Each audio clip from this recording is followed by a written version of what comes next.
And then what happens is you start, if you work that every time you stop, ask the horse to tuck that nose. Then when you start riding, you pick up on the reins, and the nose will come in. There goes the nose. I release a little.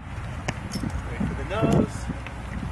Especially Pasos, they gait much better if they're in position, if they're in frame.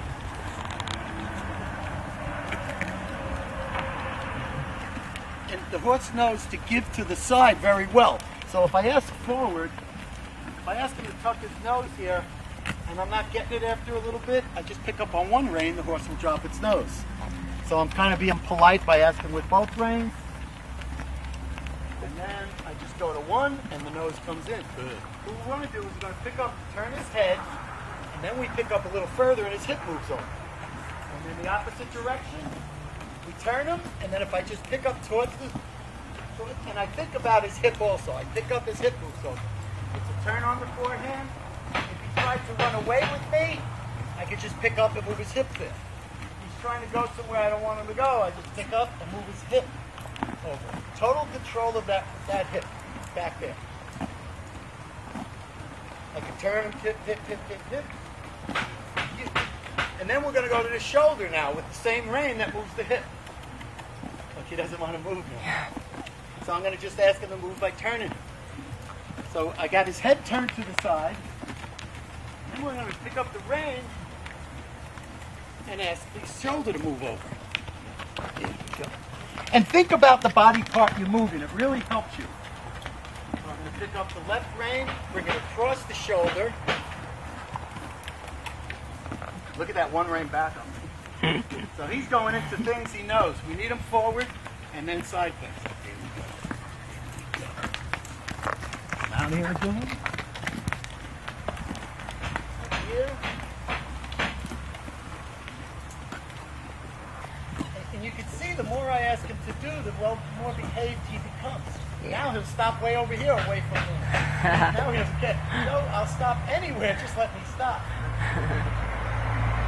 So whenever he starts acting up, we want to put him to work. But watch the hips around him. I'm going to move his hip here. I can move it one step over. It doesn't have to be. I have total control. In other words, he's going that way. I go, well, let's move your hip all the way that way, a quarter of a turn. He's coming here, and look how light he's responding now to the bit and the hip. See the hip move? He doesn't resist at all, and he wants to. You can see him. So I'm going to let him go where he wants, and of course he's going to come back that way. So I would pick up the rein and move his hip that way. And I can, any degree I want.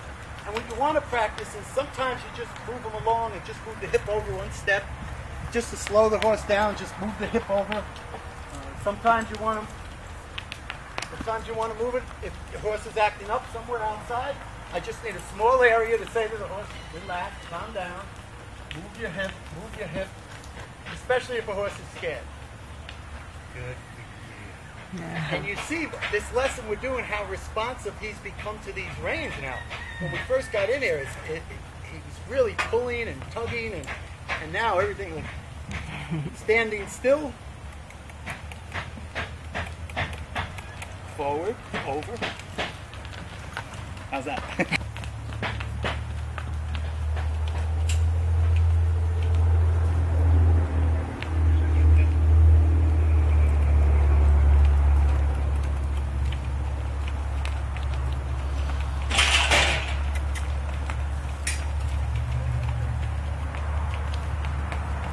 Likes to cause a little ruckus there, the rail. I think it gets people nervous and they drop the reins probably. So,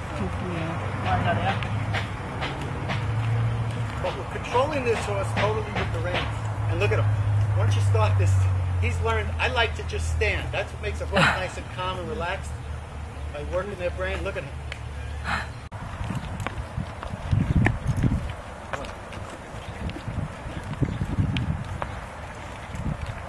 This would make somebody a really nice horse. He's so sweet. Yeah.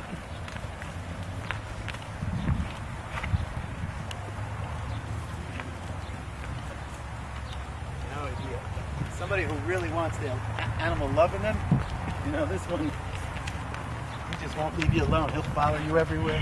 Look at that nose. Okay, good.